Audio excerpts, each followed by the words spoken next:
اللہ تعالیٰ سورہ فجر کے شروع میں فرماتا ہے بسم اللہ الرحمن الرحیم والفجر، قسم ہے فجر کی، ولیال عشر، اور 10 راتوں یعنی ان 10 دنوں کی۔ لیال عشر سے مراد یہ ذی الحجہ کے 10 دن ہیں جو ہمارے اور آپ کے اوپر سایہ فگن ہے، اور ہم اور آپ ان میں اپنی زندگی کے سانس کاٹ رہے ہیں۔ ایک پل، ایک گھڑی جو گزر رہی ہے اور ایک سانس جو ہم لے رہے ہیں، گویا وہ قیمتی سانس ہماری زندگی سے کم ہو رہا ہے۔ اگر وہ صبح، وہ شام، وہ دن ہمارا شریعت کے مطابق، اطاعت رسول کے مطابق، کتاب اللہ اور سنت رسول اللہ کے مطابق گزر رہا ہے تو انتہائی محترم دن ہے، اور اگر ہمارا وہی دن بیرا روی میں اور سنت کے مطابق نہیں گزرا ہے، کتاب اللہ اور سنت رسول اللہ کو ہم نے بالائے طاق رکھا ہے، ہماری صبح ہوئی فجر کے بغیر، ہماری ظہر ہوئی ظہر کے بغیر، ہماری عصر ہو گئی عصر کے بغیر، ہماری مغرب ہوئی نماز مغرب کے بغیر، اور ہماری عشاء ہو گئی نماز عشاء کے بغیر، اور ہم سو گئے، تو گویا انتہائی قیمتی دن ہمارا حرمانی میں، سستی میں، اور سنت کے مطابق اگر نبی کے الفاظ کی ترجمانی کرتے ہوئے کہا جائے تو کفر میں گزر گئی، کیونکہ نبی علیہ الصلوۃ والتسلیم کے الفاظ کو اگر غور سے سنا جائے تو من ترک الصلاۃ متعمدا فقد کفر، کہ جس نے عمدن بغیر کسی ضرورت کے نماز کو ترک کر دیا، اس کو نہیں پڑھا، تو گویا اس نے کفر کیا۔ یہ ایک بڑا جملہ ہے، چھوٹا جملہ نہیں ہے۔ اسی طریقے سے سچائی کے بغیر، دیانت کے بغیر، عدالت کے بغیر، انصاف کے بغیر، اچھا ہماری زندگی کا دن لمحہ گزرا، ہم نے ہوایات، بے جا، بے تقیات چیزوں کو دیکھا، ملاحظہ کیا، اور ان کی طرف ہم راغب رہے، تو گویا کہ ہماری زندگی کا وہ عزیز اور بہتر اور اعلیٰ اور مقام اور مرتبے والا دن انتہائی بیکار میں گزر گیا ہے۔ ان تمام ایام میں سب سے بہتر پوری دنیا کے جتنے دن اللہ نے پیدا کیے ہیں، جتنے دن اللہ نے پیدا کیے ہیں، ان دن میں سب سے بہتر ایام اور بہتر دن ہم پر سایہ فگن ہے۔ یہ ہمیں آپ کو فکر ہونا چاہیے۔ اب آپ کہیں گے کہ یار بڑے بڑے دن، یعنی رمضان المبارک، رمضان المبارک کے ایام، رمضان المبارک کا آخری عشرہ، اس کی فضیلتیں، اس کی برکتیں، اس کی عظمتیں اس سے بھی افضل ہے؟ ہاں، اس سے بھی افضل ہے، اس سے بھی افضل۔ یعنی آپ دیکھیں گے کہ ہم عبادت میں رمضان المبارک کو تخصیص کے ساتھ یاد کرتے ہیں، اور رمضان المبارک میں تخصیص کے ساتھ ہم عبادت کرتے ہیں۔ رمضان المبارک کی لیال کو ہم رات میں آسانی کے ساتھ اور بہت مشقت کے ساتھ بھی جو ہے گزارنے کی کوشش کرتے ہیں، جاگتے ہیں، قرآن کی تلاوت کرتے ہیں، نمازیں پڑھتے ہیں، ہم نوافل پڑھتے ہیں، استغفار کرتے ہیں، دعائیں کرتے ہیں، عنابت اللہ کرتے ہیں، رجوع کرتے ہیں۔ وہ منظر آپ جو لوگ کرتے ہیں آپ کو یاد ہے، کتنی محنتیں ہم اس میں کرتے ہیں۔ اس سے بھی زیادہ اہمیت والے ایام ہیں یہ 10 دن،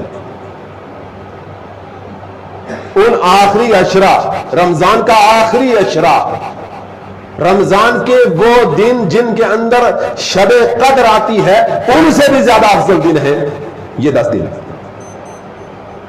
ان سے بھی زیادہ افضل ہے۔ کیوں؟ یہ میں نہیں کہا، یہ اللہ کے نبی جناب محمد رسول اللہ نے فرمایا۔ جابر بن عبداللہ رضی اللہ تعالی عنہ جلیل القدر صحابی ہیں، بیان فرماتے ہیں اللہ کے نبی صلی اللہ علیہ وسلم نے فرمایا افضل ایام الدنیا، دنیا کے سب سے زیادہ افضل ایام کون سے ہیں؟ یہ نبی علیہ السلام نے فرمایا. اور حضرت جابر رضی اللہ تعالیٰ عنہ روایت بیان کرتے ہیں, فرماتے ہیں کہ اللہ کے نبی صلی اللہ علیہ وسلم نے فرمایا کہ دنیا کے سب سے افضل دن کون سے دن ہے؟ فرمایا ایام العشر, یہ 10 دن ہے. ایام العشر یہ 10 دن جو ذی الحجہ کے 10 دن ہیں, یعنی ذی الحجہ, یہ ذی الحجہ کے جو 10 دن ہیں یہ زیادہ افضل ہیں. قیلا, آپ سے پوچھا گیا, قیلا آپ سے پوچھا گیا, سوال کیا گیا, کہا گیا وَلَا مِثْلُهُنَّ فِي سَبِيلِ اللَّهِ, کیا ان 10 دن میں ان سے بھی افضل ہے کہ جو آدمی اللہ کی راہ میں فی سبیل اللہ علی کلمت اللہ, دین کے ارتقاء کے لیے, دین کی سربلندگی کے لیے, دین کی تفریج کے لیے, اور جب مسلمانوں پہ ظلم اور جور و عدوان بڑھ رہا ہو اور ان کی عزت و ناموس کو تار تار کیا جا رہا ہو, ان کے بلاد کو مسمار کیا جا رہا ہو, قرآن کو مٹایا جا رہا ہو, عزت ناموس رسول مقبول صلی اللہ علیہ وسلم پر حرف آ رہا ہو, اور اس کے دفاع کے لیے, یعنی آدمی کو جب اجازت شرعیہ ایسے بلاد غیر حربیہ کے اندر جو ہے پیدا ہو جائے اور اس کو جہاد کی اجازت ملے, کیا جہاد سے بھی زیادہ افضل ہے یہ دن؟ کیا جہاد سے بھی, یعنی جہاد فی سبیل اللہ عظیم کام ہے, اس سے بھی زیادہ افضل ہے یا ایام عشر, یہ ذی الحجہ کے 10 دن؟ تو آپ علیہ الصلوۃ والتسلیم نے فرمایا قالا لا ولا مثلهن فی سبیل اللہ, اس کے مثال وہ بھی نہیں. یعنی اگر کوئی اس طریقے سے بھی ہو تو اس کے مثل وہ جہاد کے ایام جو ہے وہ بھی نہیں ہے. الا رجل, پھر اس میں تخصیص فرماتے ہیں نبی علیہ السلام, فرماتے ہیں الا رجل غفر افر وجهه فی التراب, افر وجهه فی التراب, وہ آدمی جس کا چہرہ, جس کی جو ہے جان مٹی کے اندر لت پت ہو گئی, مٹی کے اندر مل گئی, یعنی وہ اللہ کی راہ میں فی سبیل اللہ نکلا اور جو ہے اس کی کوئی چیز واپس نہیں آئی. دوسری حدیث میں ہے ایسا آدمی جو اپنے مال کے ذریعہ سے, اپنی جان کے ذریعہ سے اللہ کے لیے فی سبیل اللہ نکل چکا ہے, نہ مال واپس آیا نہ اس کی جان واپس آئی, وہ شخص ان ایام سے اس کا وہ دن زیادہ بہتر ہے, باقی کسی کا دن زیادہ بہتر نہیں. کرنا کیا ہے ان ایام میں؟ سب سے افضل کام کیا ہے ان دنوں میں؟ سب سے افضل کام پہلے یہ ہونا چاہیے کہ ہم کریں کیا اس ایام میں. یہ دن تو ہمیں اس حدیث سے پتا چلا کہ بڑے معتبر ہیں, بڑے اچھے ہیں, لیکن ہمیں اس میں کرنا کیا ہے بھائی؟ مشکل کام نہیں ہے. اللہ کے نبی جناب محمد رسول اللہ صلی اللہ علیہ وسلم بیان فرماتے ہیں کہ میں معراج پر تشریف لے گیا. جب آپ معراج پر تشریف لے گئے تو حضرت ابراہیم علیہ نبی علیہ الصلوۃ والتسلیم سے ملاقات ہوتی ہے 7ویں آسمان پر. کس پر ملاقات, کہاں ملاقات ہوتی ہے حضرت ابراہیم سے؟ 7ویں آسمان پر.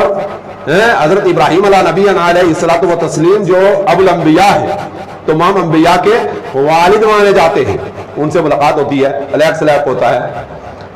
نبی علیہ الصلوۃ والتسلیم جب پلٹتے ہیں تو پھر علیہ السلام ہوتا ہے.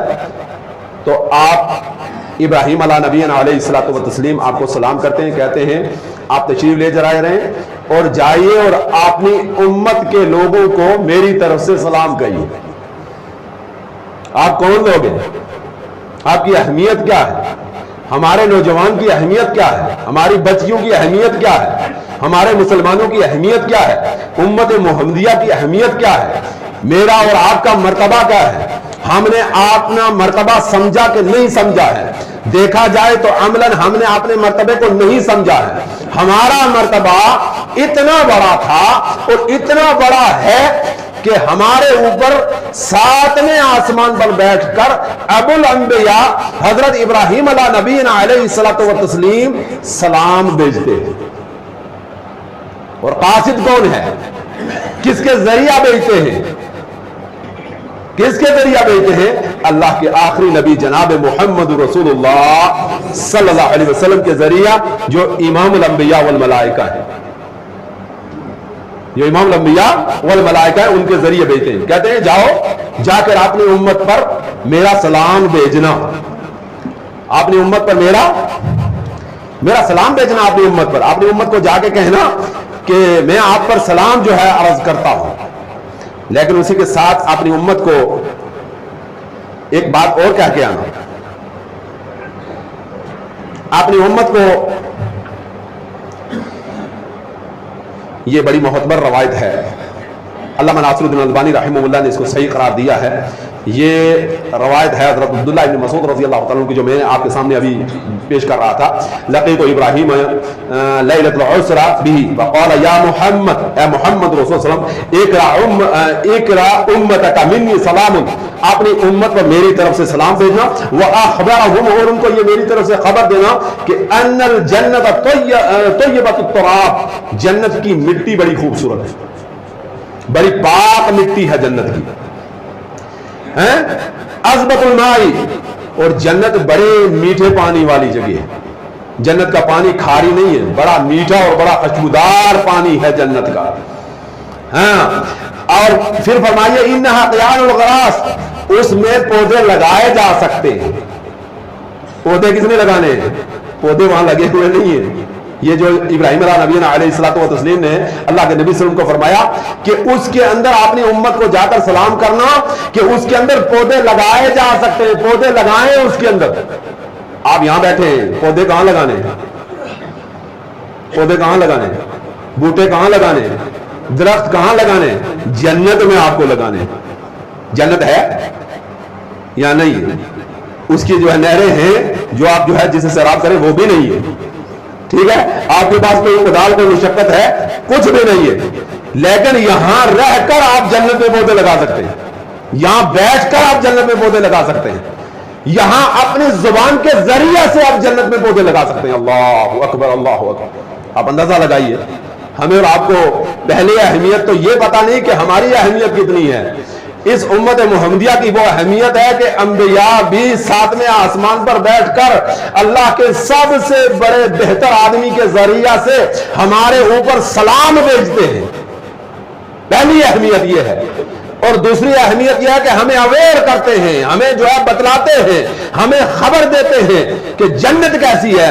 کہا جنت بڑی پاک مٹی والی, بڑی زرخیز مٹی والی ہے, اور اس کا جو پانی ہے وہ بڑا میٹھا پانی ہے, بڑا زرخیز پانی ہے. ایسا پانی نہیں کہ درخت کی جڑوں کو لگے اور درخت کی جڑیں ختم ہو جائیں, درخت ہی خشک ہو جائیں, ایسا پانی نہیں. پانی بھی بڑا اچھا ہے, پانی بھی بڑا خوبصورت, پانی بھی بڑا مٹھاس والا ہے. اور اس کے بعد کہا کہ اس کو ان کو جا کے کہیے کہ اس کے اندر اس جو یہ کھیت ہے نا, جنت کا جو کھیت ہے, جنت کے اندر کچھ باغ لگائیں, کچھ درخت لگائیں, کچھ پودے لگائیں. اور پھر فرماتے ہیں غرسھا, اس کے پودے کیا ہیں, اس کے پودے کیا ہیں. آپ کو ایام عشر کے اندر کیا کرنا ہے؟ ایام عشر, یہ جو 10 ذی الحجہ کے دن ہیں, ان کے اندر کیا کرنا ہے, کیا عمل کرنا ہے؟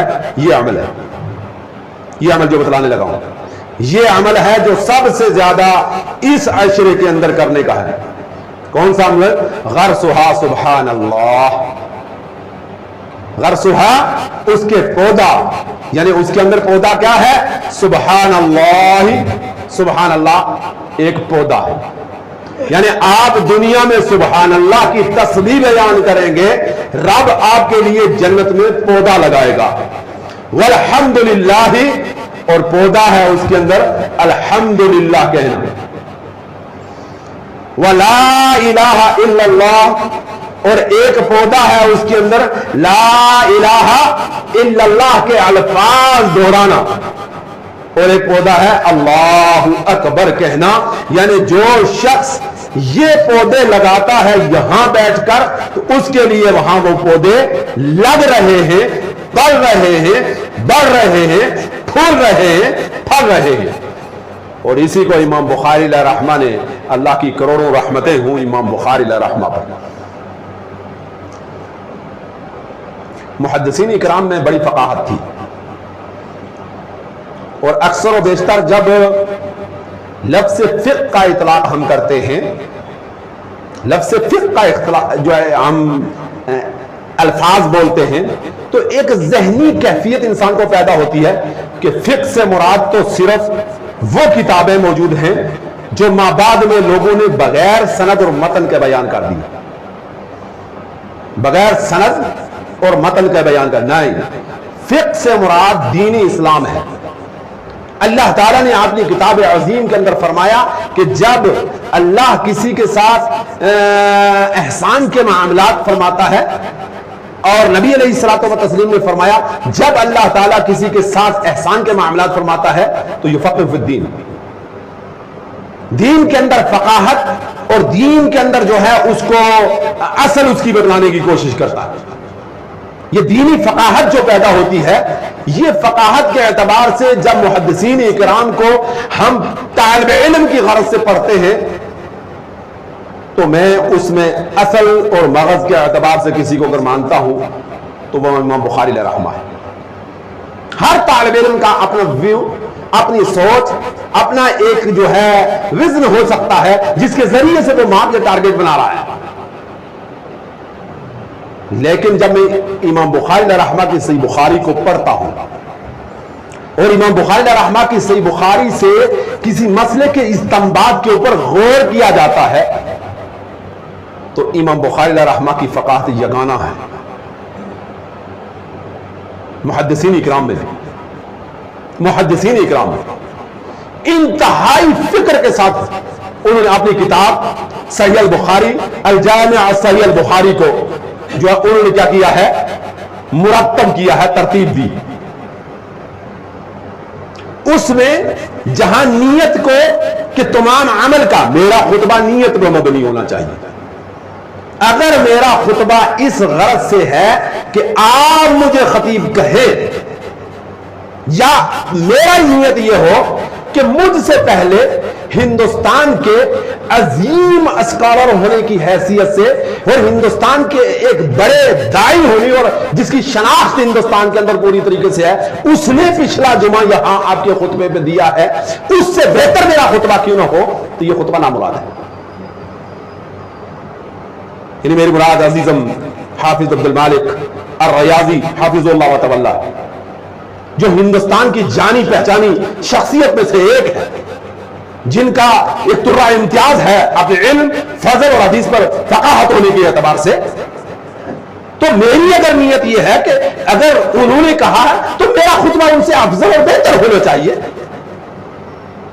تو میرے بھائیوں یہ خطبہ نیت کے اعتبار سے نامراد ہے۔ اسی لیے امام بخاری رحمہ نے ایک بڑا عمل پیش کرتے ہوئے سب سے پہلے جس روایت کو لائے وہ انما الاعمال بالنیات پر لائے، اور سب سے آخری روایت جو انہوں نے بخاری شریف کے اندر بیان کی وہ کلمتان حبیبتان للرحمن خفیفتان للسان ثقیلتان فی المیزان سبحان اللہ وبحمدہ سبحان اللہ العظیم کو بیان کیا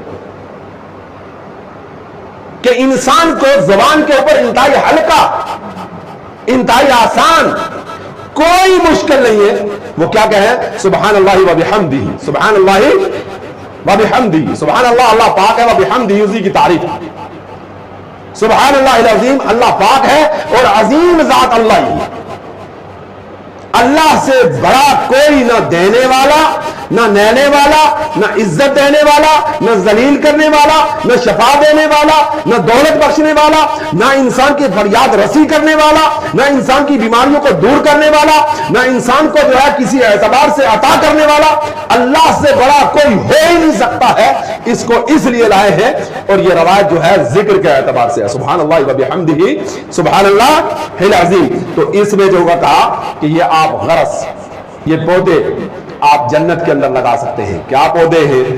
یہ پودے ہیں سبحان اللہ، الحمدللہ، لا الہ الا اللہ اور اللہ اکبر۔ میرے بھائیوں ان میں ہی اس 10 دنوں میں، یہ عشرہ ذی الحجہ کے جو 10 دن ہیں آپ کے پاس، ان دنوں میں سب سے عظیم، سب سے مستحب، سب سے بہتر، سب سے عرفہ کام یہ ہے کہ آپ ہم سرائی کریں۔ 2 بڑے صحابی حضرت عبداللہ بن عمر رضی اللہ تعالیٰ عنہ، حضرت ابو ہریرہ رضی اللہ تعالیٰ عنہ، 2 بڑے صحابی۔ کون 2 بڑے صحابی ہیں؟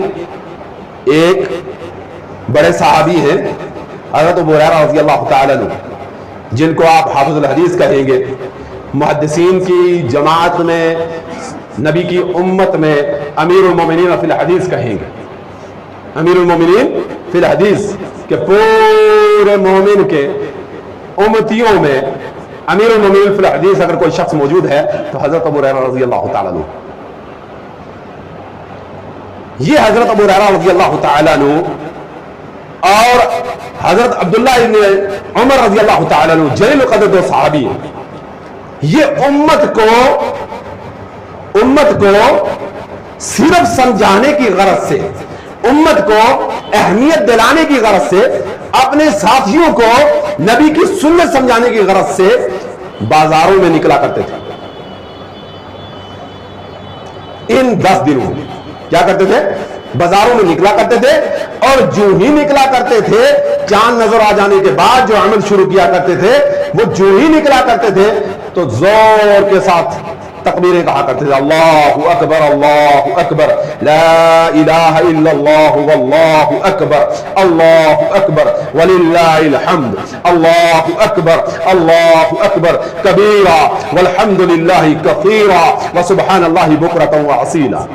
یہ جملے بازار کے اندر، اور جب وہ بازار میں عصر کی نماز کے بعد نکلا کرتے تھے اور ان جملوں کو زور سے کہا کرتے تھے، تو تمام جو دکاندار ہوا کرتے تھے، ایک ہنگامہ محشر ہو تو اس کو بھولیں، ہزار باتوں کا رہ کے خیال آتا ہے۔ ہم اپنی امت کی اصلاح کس جگہ سے کریں؟ ان کی بے نمازی ہونے کو ختم کریں، ان کا چہرہ نبی کے چہرے کی طرح بنائیں، ان کا لباس محمدی اور نماز جو ہے صدیقی اور فاروقی اور عثمانی اور ان کے روش پر بنائیں، ان کی تجارت کو تجارت محمدیہ بنانے کے لیے قد و کاوش کریں، ان کے ناپ اور تول کی درستگی کا سوچیں۔ ہم اپنی بچیوں کے لیے لباس فاطمہ اور عائشہ کو لائیں۔ ہم کس چیز کی طرف جو دیکھیں؟ ہم اپنے بازاروں کی اصلاح اس اعتبار سے کرنے کی کوشش کریں کہ جو آدمی ہمارے پاس آئے وہ ہمیں جو ہی دیکھے کہ سامنے مسلمان بیٹھا ہوا تاجر ہے، اور اس کے دل کے اندر یہ بات پیدا ہو کہ اس سے لینے سے مجھے فائدہ ہے، اس سے لینے سے مجھے فائدہ ہے۔ جب میں اس سے لوں گا، غش نہیں ہوگا، دھوکہ نہیں ہوگا، ناپ میں کمی نہیں ہوگی، تول میں کمی نہیں ہوگی، چیز کی کوالٹی میں کمی نہیں ہوگی۔ گاڑی پر تھا، میں ساتھ لے کر نہیں آ سکا ہوں، جوتا چھوٹا نکل گیا ہے، اب مجھے 1 نمبر چینج کر کے دے دیجیے، تو بغیر جھجک کے یہ مسلمان تاجر اس کو واپس کر دے گا۔ اس بات کی اصلاح کریں، یا یہ کہہ دیں کہ تو لے گا تھا اور ہم نہیں جانتے ہیں، دوسرا خرید لے، اس کو لے کے کباڑی میں پھینک دے۔ یعنی ہم نے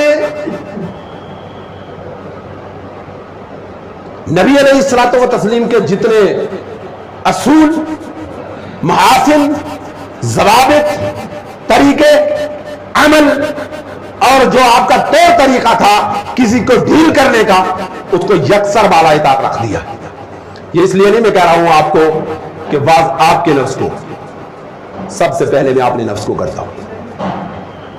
حقیقت میں یہ ہے کہ ہمارے اندر وہ خوبیاں نہ رہی، وہ چیزیں نہ رہی جو نبی علیہ الصلوۃ والتسلیم کے زمانے میں تھی، کہ دور دراز سے انسان چل کر آیا اور اس نے کہا ٹھیک ہے، اور مینو آن ہو بو کرنے کے لیے تیار ہے، ایک دوسرے کی گارنٹی دینے کے لیے تیار رہے۔ اور یہاں نہیں اتنا اگر آدمی کو دیکھ لیا کہ یہ وہ فلاں طبقے کا بھائی، اس کے اختصاص تک کی گارنٹی دینے کے لیے تیار ہوتے تھے۔ آج ہماری حالت یہ ہے کہ انسان کو امید نہیں ہوتی ہے کہ نوٹ چیز لی ہے، بیگ میں ڈالی ہے، نوٹ کو صرف چینج کروانا ہے، یعنی اس کے اندر جو ہے اس کو چھٹے کروانا ہے، تو اس کے اندر اتنا انسان کو یقین نہیں ہے کہ اس دکان سے یہ اگر اگلی والی دکان پر جا کر مجھے چینج کر کے دے دے گا تو واپس بھی آئے گا کہ واپس نہیں آئے گا۔ انسان شک و تردد میں رہتا ہے، جبکہ ہماری امانت، ہماری دیانت، ہماری جو ہے مہرے لوگ ضبط مانتا کرتے تھے، اور غیر مسلم اس کی قسمیں کھا جایا کرتے تھے، یہود و نصارہ اس کی قسمیں کھایا کرتے تھے کہ بھائی اس پر ہم جو ہے قسمیں کھا جاتے ہیں اس لیے کہ یہ اس امت کے ماننے والے ہیں جس امت. اور میں آپ کو وثوق سے کہتا ہوں، میں تاریخ کا طالب علم ہوں اس اعتبار سے کہتا ہوں، اور مجھے اسلامی تاریخ کو پڑھنے کا شوق بھی ہے اور اس کو پڑھتا بھی ہوں میں. جتنا اسلام اس ہندوستان کے اندر ہمارے دوسرے ممالک کے اندر جو ہے پھیلا ہے، ایشیا کے اندر پھیلا ہے، اور خاص کر یہ ایک بڑا خطہ جس کو آپ بھارت کے اعتبار سے ہندوستان کا بڑا خطہ کہتے ہیں، اس کی جب ہم ہسٹری اور تاریخ کو پڑھتے ہیں، اس کے اندر اسلام کے آنے کو پڑھتے ہیں، اللہ کی قسم کھا کے کہتا ہوں، جو میں مانتا ہوں کہ اولیاء اللہ جن کو آپ مانتے ہیں اچھے اور بہتر لوگ ہیں، ان کے ذریعے سے بھی خدمت اسلام ہوگی نہیں، تجار کے ذریعے سے.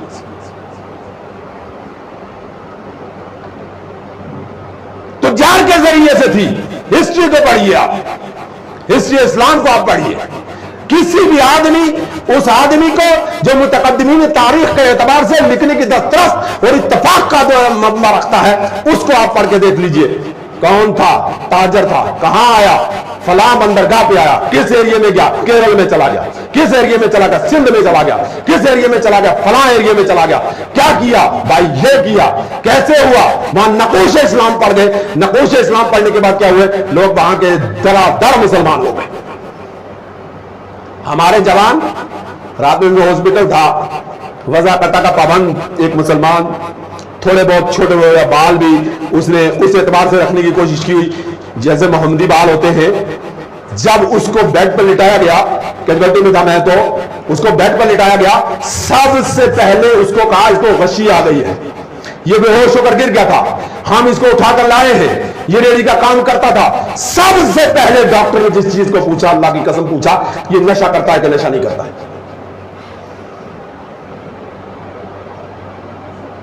یہ اس امتی کے متعلق جس نے داڑھی رکھی ہوئی ہے، جس نے محمدی بال بھی رکھے ہوئے ہیں، اس نے کوشش کی ہوئی ہے کہ میں ایسا رہوں، اس کے متعلق مسلمان ڈاکٹر برقع پائے ہوئے، نقاب پائے ہوئے، بپردہ عورت، لا الہ الا اللہ محمد رسول اللہ پڑھنے والی، اس آدمی کے متعلق میرے سامنے پوچھ دیا. یعنی حصے خاص کو آپ دیکھیے. ہم وہ تھے کہ جس کے متعلق اللہ کے نبی صلی اللہ علیہ وسلم نے فرمایا کل مسکر حرام، کل مسکر حمر والحمر حرام، جس کے متعلق اللہ کے نبی صلی اللہ علیہ وسلم نے فرمایا ہر نشہ آور چیز وہ حمر ہے اور ہر حمر جو ہے حرام ہے.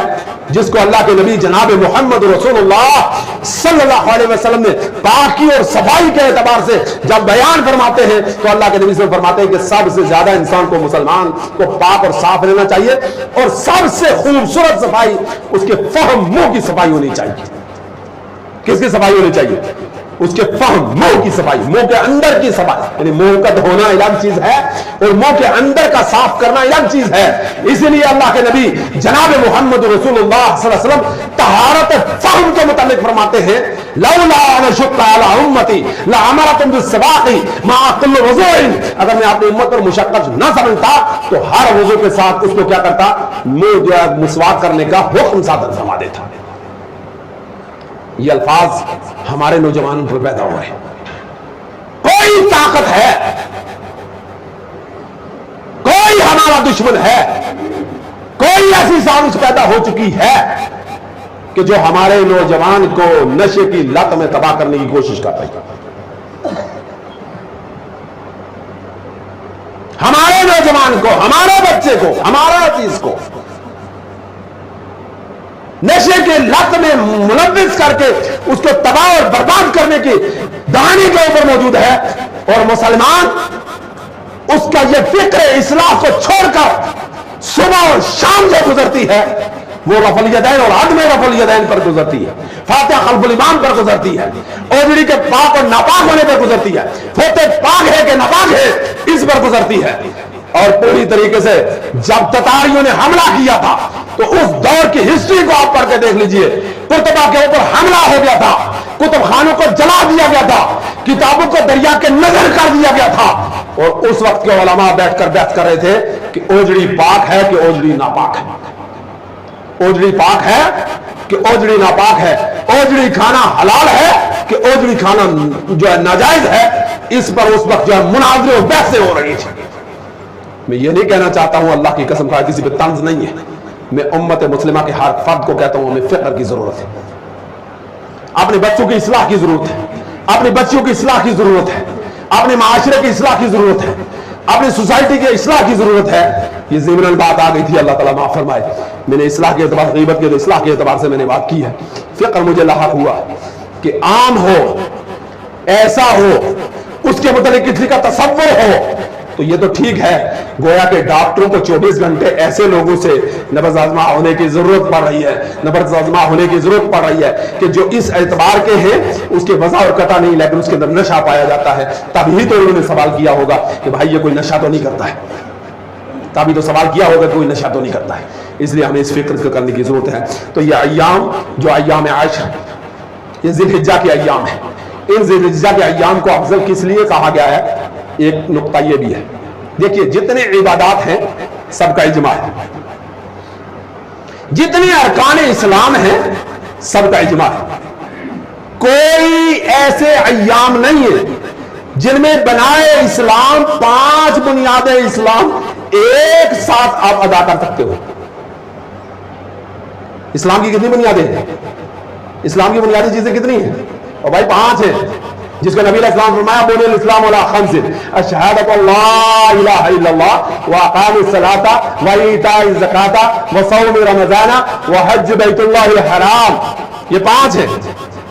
ان 5 کا اجماع اسی عشرے کے اندر ہے, اس لیے افضل, اس لیے مقام والا ہے, اس لیے مرتبے والا ہے کہ اس کے اندر آپ پورے اسلام پر جس کے ایک لمحے کے چھوڑنے کے بعد بھی آپ قطعیہ طور پر مسلمان نہیں رہ سکتے ہیں میرے بھائیوں. قصدن نماز چھوڑی تو مسلمان نہیں, قصدن شرک کر لی, شرک آپ کرتے ہیں تو مسلمان نہیں, آپ نے قصدن روزہ چھوڑ دیا تو مسلمان نہیں, آپ نے قصدن زکات جو ہے چھوڑ دی اور زکات آپ نے حساب کے اعتبار سے ادا نہیں کی تو آپ مسلمان نہیں. ایمان کوئی جامد چیز نہیں ہے. جن لوگوں نے ایمان کو جامد مانا ہے ہم ان کے قائل ہی نہیں ہیں. ہمارے نبی نے فرمایا ایمان یزید و ینقص, ایمان بڑھتا بھی ہے ایمان گھٹتا بھی. یہ کیسے ہو سکتا ہے ایمان کو جامد, ایک بار کلمہ کہہ دیا لا الہ الا اللہ محمد رسول اللہ تو آپ کا ایمان اور ایک نمازی کا ایمان برابر کیسے ہو سکتا ہے؟ کیسے ہو سکتا ہے؟ ایک بے نماز وہ کلمہ پڑھ کے یقین رب رکھتا ہے, عمل نہیں کرتا ہے, اس کا ایمان مضبوط و مربوط, اس کے مقابلے میں جو نماز پڑھتا ہے کیسے ہو سکتا ہے؟ اس لیے کہا ایمان یزید و ینقص, ایمان بڑھتا ہے ایمان گھٹتا ہے. کبھی بسا اوقات ضمیر سے بھی پوچھے ایمان بڑھتا ہے کہ گھٹتا ہے کہ نہیں ہے؟ ایمان بڑھتا بھی ہے ایمان گھٹتا بھی ہے. آپ کبھی کبھی غور کریں گے کہ انسان بہت زیادہ لگاؤ سے نماز پڑھتا ہے, ایمانی حرارت ویسی ہوتی ہے.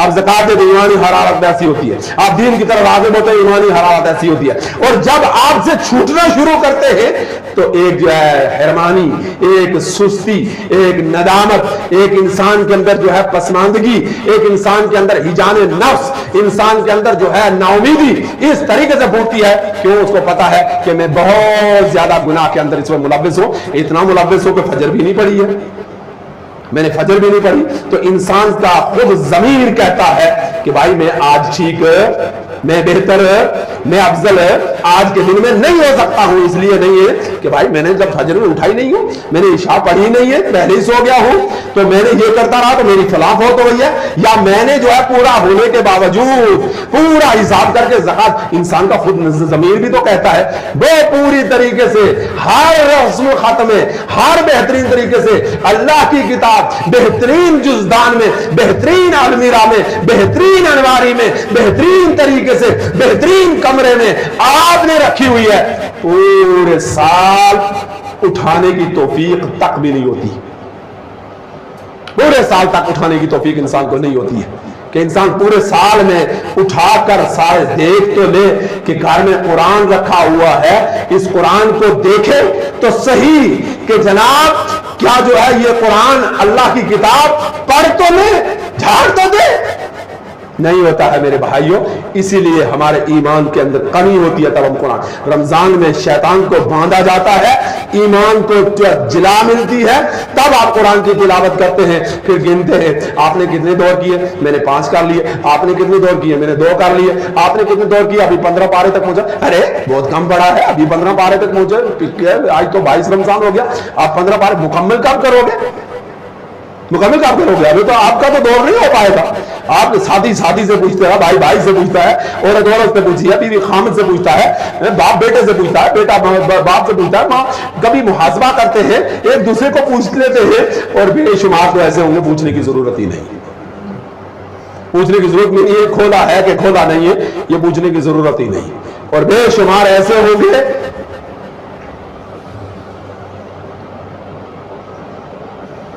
کیا بتائیں.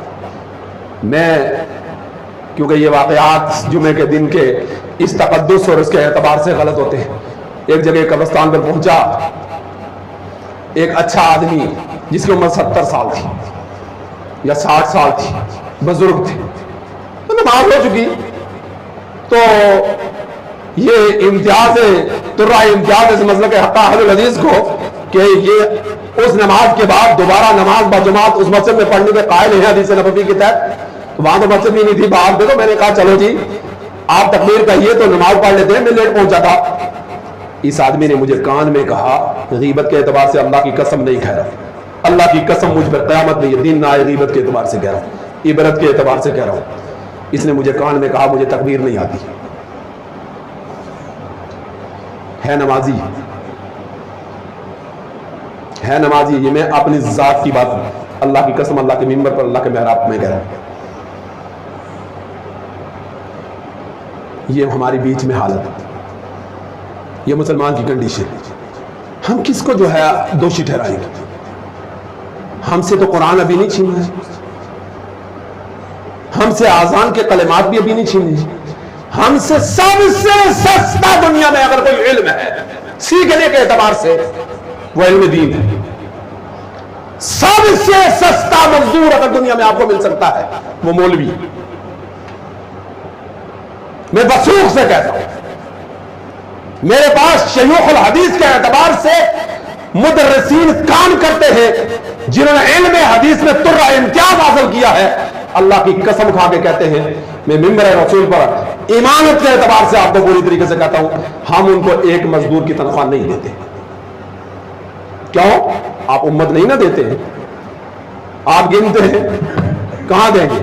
ہم نہیں دیتے ہیں تو دوسرے مدرسے والے بھی تو کہاں دیتے ہیں؟ کیوں؟ ان کے پاس بھی تو ویسا کوئی فنڈ نہیں ہے کہ آپ کے شیخ الحدیث کو, شیخ القرآن کو, جس کو قرآن کے اوپر تدبر ہو, اس کو آپ ایک دن کے پڑھانے کی اپنے مدرسے میں, ایک دن کی پڑھانے میں اپنے مدرسے میں کتاب اللہ کو پڑھانے کے لیے, سنت رسول اللہ کو پڑھانے کے لیے, مشکات المصابیح کو پڑھانے کے لیے, بلوغ المرام کو پڑھانے کے لیے, مان لیتے ہیں فقہ کے اعتبار سے قدوری کو پڑھانے کے لیے, ہدایہ کو پڑھانے کے لیے, شرح بقایا کو پڑھانے کے لیے, آپ ایک دن ایک مزدور کی تنخواہ اپنے مولوی کو دیتے.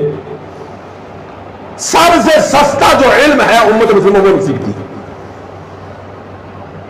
سب سے سستا علم. آپ کے یہاں ٹیوشن پڑھانے والا آتا ہے, میتھ والا, جتنے پیسے دیتا ہے, قسم کھا کے آپ سب مسلمان ہیں, کوئی ایک کھڑا ہو کے کہہ دے اس وقت اتنی بڑی مجلس کے اندر, نہیں جناب ہمارے یہاں جو ٹیوشن پڑھانے والا میرے بچے کو قرآن پڑھانے والا آتا ہے, اس سے جو ہے میں میتھ والے کو کم دیتا ہوں.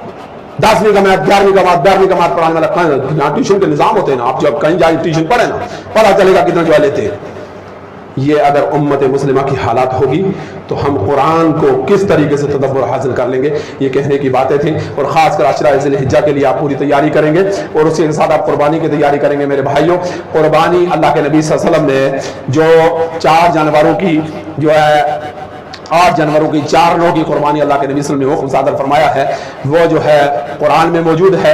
اس کی قربانی آپ کریں گے, اور اس میں سے جو ہے بکرا ہے, بکری ہے, بھیڑ ہے, اس کا جو ہے نر ہے, اور اسی طرح اونٹ ہے, اونٹنی ہے, اور اسی طریقے سے گائے ہے, بیل ہے, اور اس کی جو ہے جو عمر ہے اس کو اللہ کے نبی صلی اللہ علیہ وسلم نے مسنہ 2 دانت کا رکھا ہے. اور اسی کے ساتھ جو ہے بے عیب ہونا چاہیے, یعنی اس کا کان کٹا ہوا نہیں ہونا چاہیے, وہ لنگڑا نہیں ہونا چاہیے، وہ بالکل کمزور نہیں ہونا چاہیے، وہ کھانسی والا نہیں ہونا چاہیے، اس کی ہڈیاں نکلی ہوئی نہ ہو، یہ نہیں ہونا چاہیے، اس کے سینگ ٹوٹے ہوئے نہیں ہونا چاہیے، اس کا کان کا کہیں سے چھید کیا ہوا نہیں ہونا چاہیے، اور مسنہ 2 دانت والا ہونا چاہیے، دوندا ہونا چاہیے، جس کے لیے اللہ کے نبی صلی اللہ علیہ وسلم نے فرمایا لا تذبحوا الا مقنة وان تؤثر عليكم فجزعة من الدان وان يؤثر عليكم فجزعة من الدان، دونوں سے روایت آئی ہے، غائب کے سیغے سے بھی آئی ہے، حاضر کے سیغے سے بھی آئی ہے، ان تؤثر عليكم فجزعة من الزان، یعنی ایک صحابی کو کہا تھا اگر تجھے مشکل ہے تو بکری کا وہ بھیڑ کا 6 مہینے کا موٹا تازہ جو 2 سال کے برابر سال کے برابر لگتا ہو اس کو آپ قربانی کے اعتبار سے قربان کر سکتے ہیں، اس کی جو آپ تیاری کریں گے۔ اور اسی طریقے سے جو ہے شرکت کے اعتبار سے جو ہے گائے میں 7 آدمی شریک ہو سکتے ہیں اور اونٹ میں 10 آدمی شریک ہو سکتے ہیں، باقی جتنے جو ہے جانور ہیں وہ سنگل اعتبار سے آپ قربانی جو ہے کریں گے، اور ایک گھر کی طرف سے ایک قربانی پورے گھر کی طرف سے کفایت کر جائے گی، اور یہ جو ہے عمل جو ہے آپ کریں گے۔ اس کے لیے آپ کو کوشش، کیونکہ آپ کوشش کر رہے ہوں گے، اس وقت جانور آپ خرید رہے ہوں گے، نیت خالص لوجہ اللہ ہونی چاہیے کہ اللہ کے لیے کر رہے ہیں، اور بالکل دکھاوا اس کے اندر نہیں ہونا چاہیے کہ لن ینال اللہ لحومها ولا دماؤها ولکن ینال التقوی منکم، تقوی پہنچتا ہے، اس کے لیے جو آپ کوشش کریں تو اللہ تعالیٰ کہنے اور سننے زیادہ عمل کرنے کی توفیق بخشے۔ اللہ تعالیٰ آپ کی عبادات اور حسنات کو قبول فرمائے، ہمارے کہنے اور سننے میں جو کمی ہے اس کو اللہ تعالیٰ دور فرمائے، وہ ہمارے نفس کی طرف سے ہے، شیطان کی طرف سے ہے، جو خیر ہے وہ رب کی طرف سے ہے۔ اللہ تعالیٰ جو ہے آپ کے دلوں میں اس بات کو راسخ فرما دے۔